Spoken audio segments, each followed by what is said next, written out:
that we had Henry Paulson come to our conference, and in September 19th of last year, said then Secretary of the Treasury, he said, we have a problem, and I can arrest this problem, maybe, but you need to write me a check for $700 billion. And I need it all. I need it all now, and I can't have any strings attached.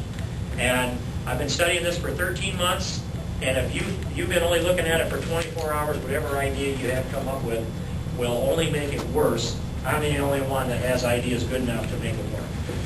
Well, so we pushed back on him and said, Secretary, you've asked for $700 billion of the taxpayers' money, and you've stepped out of the financial arena into the political arena, and it just doesn't go like that around this town.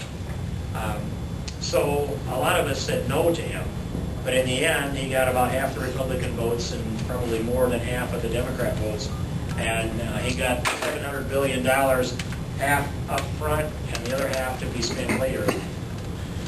A lot of it he didn't spend anyway, and his successor spent. So out of that $700 billion, I don't know how much Henry Paulson spent, but I can tell you with great confidence, substantially more than the majority of it was spent by a Secretary of the Treasury who was named later by a president who was elected later. So we set this plan.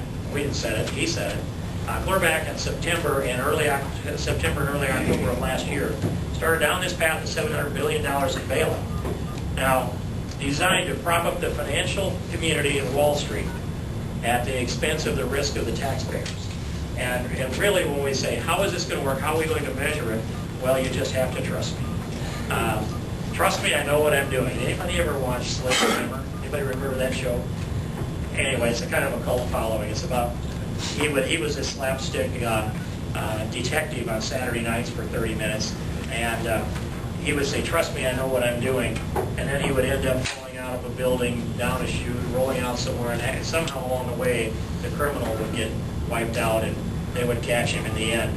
And even though it was a Rube Goldberg of a contraption of maneuvers, in the end, he would stand up on Saturday night and say, see, I told you, trust me, I knew what I was doing. Now, I didn't have that confidence in Paulson, and I voted no, and so did a lot of the rest of us. But then President Obama was elected. It was really a moment in history to be there and be part of the inauguration on that day on the west side of the Capitol. And I want to express to you that it is a wonderful privilege in this job to be there with that kind of a vantage point to witness that part of history.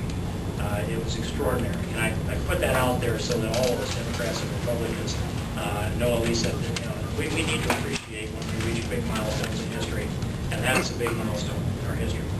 And then after that, President Obama came to our caucus just like Henry Paulson did.